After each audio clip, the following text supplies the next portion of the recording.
You are listening to Balloon Killers. I'm your host, Chrissy Riley, and each episode I'll be talking to someone from the world of cowboy mounted shooting, which is one of the most exciting and fastest growing equestrian sports. Hold on to your hats because it's going to get Western.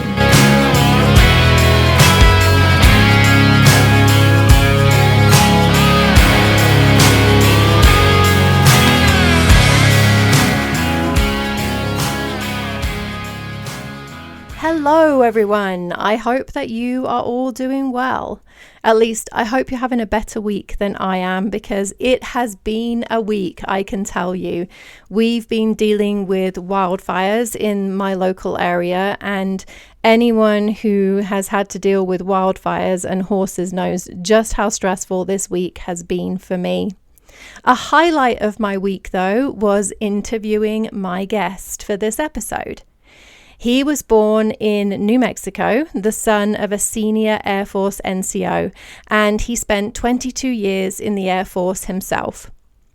Once he retired, he thought he was going to trap and skeet shoot, but he discovered cowboy mounted shooting and he was hooked, just like the rest of us. He is a true veteran of the sport and has been a member of CMSA since July of 1998. John Blue Bunch is a Civil War reenactor, and he's on the CMSA Civil War Committee. He's written several articles for the Rundown magazine, and I hope that you enjoy our conversation.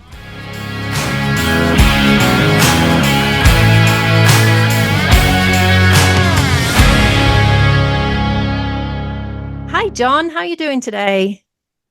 Pretty good in yourself. I'm glad to be here. Yeah, I'm not too bad. We're dealing with some wildfires over here in Colorado, so that's never fun, evacuating horses and thinking about evacuating homes. It's pretty stressful. Yeah, I know exactly what you're going through because I had to do it last year here locally in Spokane. So tell us about how you got into mounted shooting.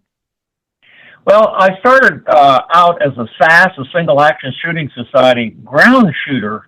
In fact, I got the Chronicle for like a year or two, and I never even read the passages that SASS had for mounted cowboy shooting. And then one day, one of the ground shooters says, "Do you have a horse?" And I said, "Well, yeah, I got a horse." "So have you ever heard of mounted cowboy shooting?" I said, "No, I haven't heard anything about it." So why don't you come out and practice with us? And I had a Morgan at the time because I was in Civil War reenacting in cavalry. So my horse was already used to gunfire, cannon fire. So it worked out immediately, and that's how I finally got into it. So I rode SASS for 2 or 3 years. In fact, our club is a founding club of CMSA.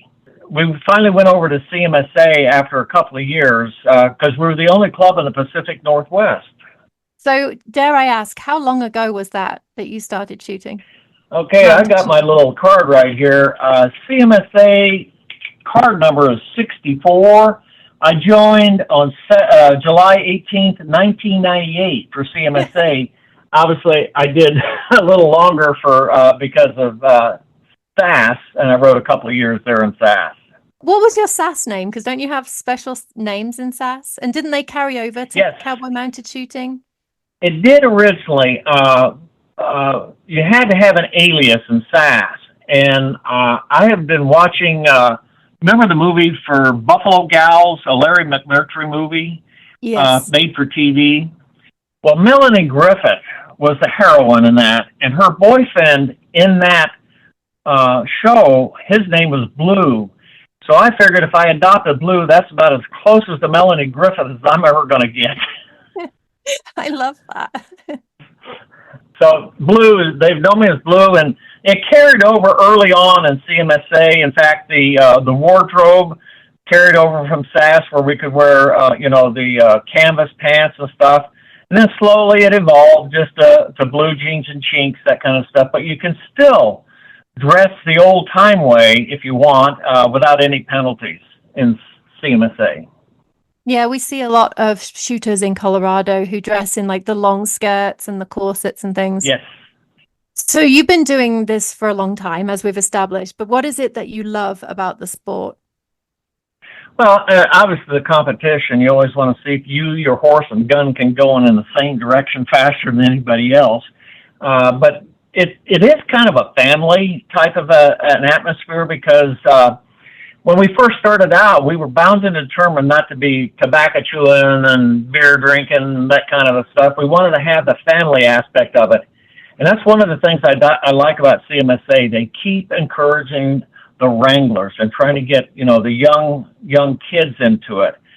So I think most of it is the fan. You know everybody, just about everybody. You go to the world, you'll meet everybody. So that's the part that I kind of really like.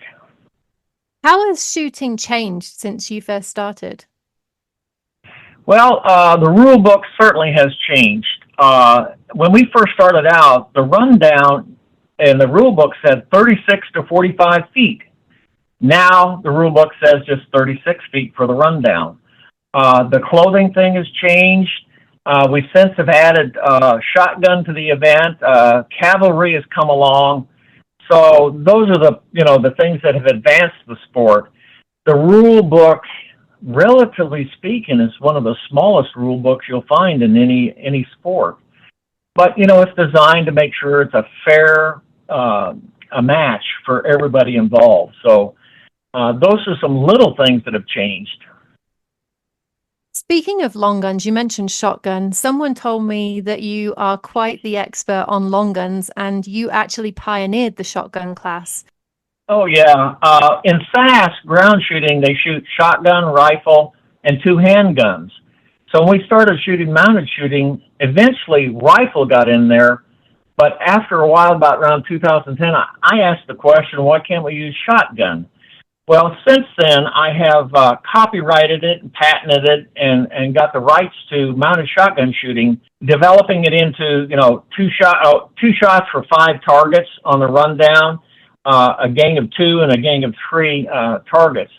So around 2010, I think all 3 of the mounted cowboy shooting sports have got shotgun in it.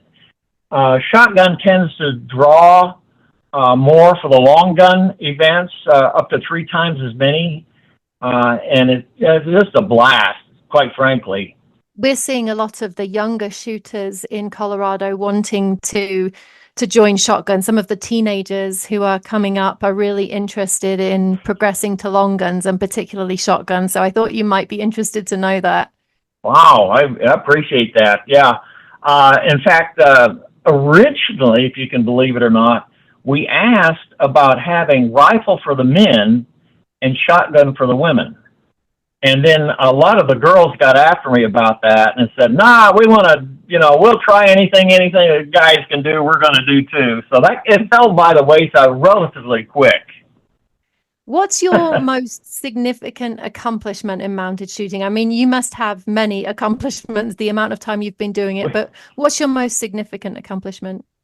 Well, over the years, I've won my share of belt buckles and trophies and type of that. But the one that, really sticks in my mind was around 2014.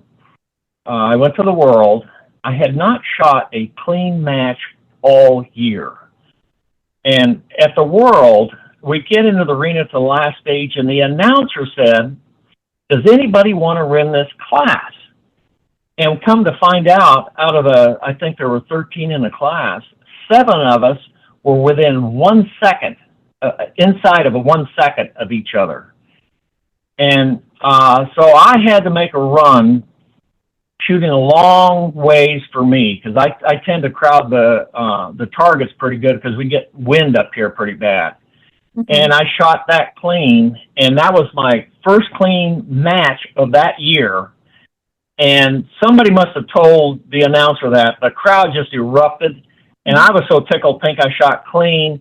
And when it came down, the first place, second place, and third place were all inside of a second. And I took home third place money.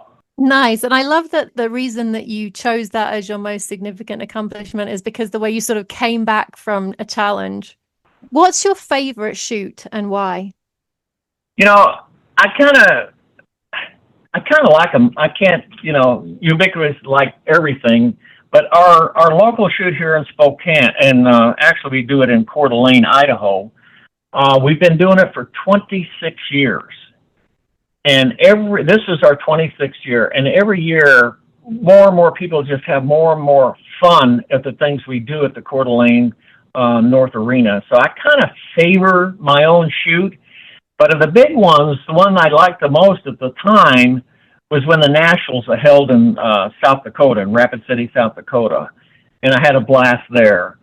So I'm going to lean towards my home club. Ken Jardine told me about a bucket list trip that he did sort of all over the US doing different shoots. I'm collecting these favorite shoots for doing a bucket list trip myself.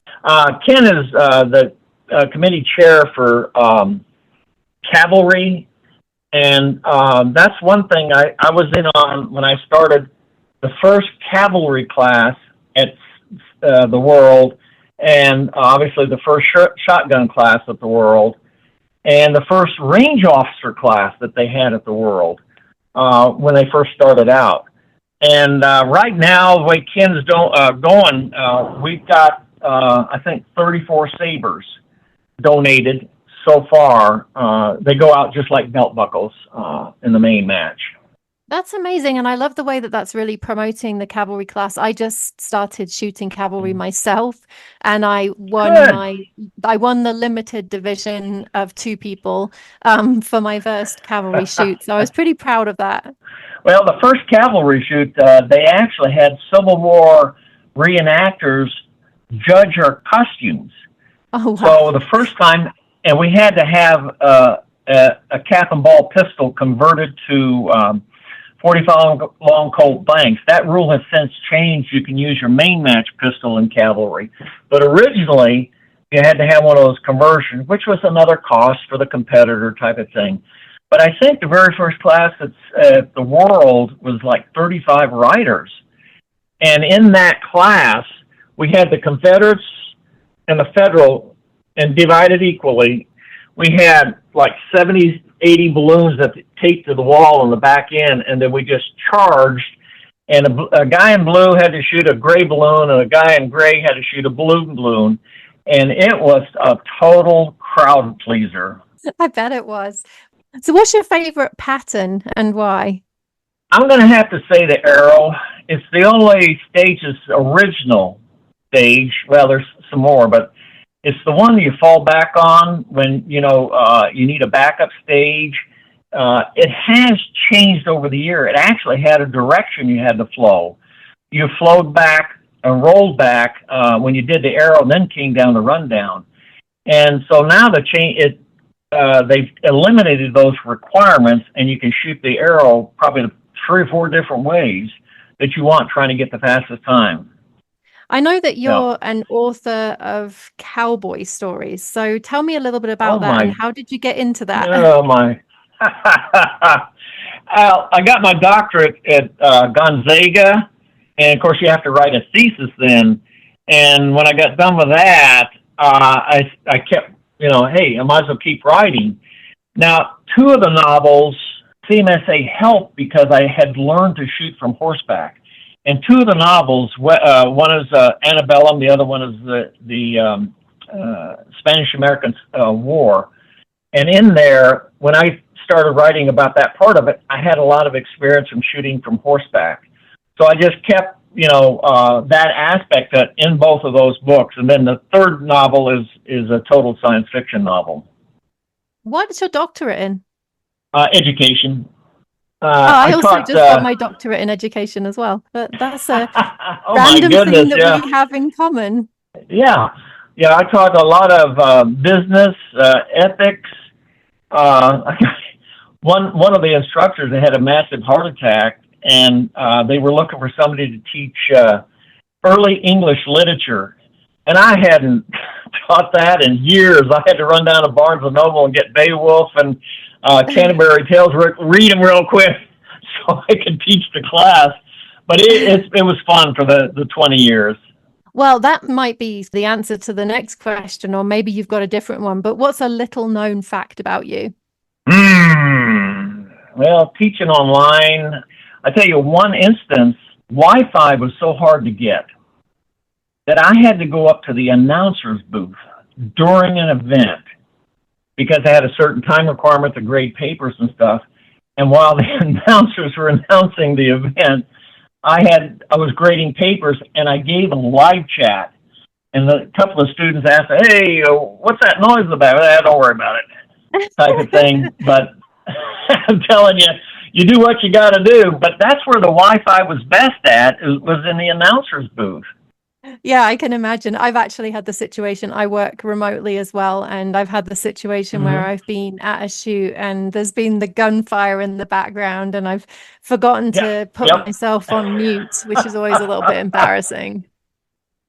So I've asked this question of everybody because I'm kind of interested and learning from it. But what's the most useful thing in your trailer when you're on the road, and what should we all have? Something to deal with dehydration. Thermotabs for yourself to help with cramps, but don't forget the horse. I always carry that electrolyte, apple electrolyte in my trailer, and always, even on days that are not super hot, I always include that in their diet. So that's something, you don't see a horse tie up that often, but every once in a while, then you find out they were really low on electrolytes. And the same for the rider.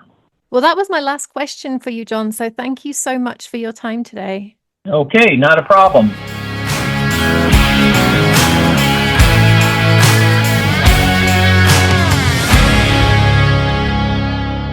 Talking to John was such a bright spot in an otherwise very challenging week. And I've got to tell you all, I am just loving talking to all of these incredible people about their mounted shooting journeys and helping to tell their stories through this podcast. I've added links to John's books in the show notes if you want to check them out. If there are balloon killers you would like to hear interviewed, please email me on balloonkillers@gmail.com. That's balloonkillers, all one word, @gmail.com.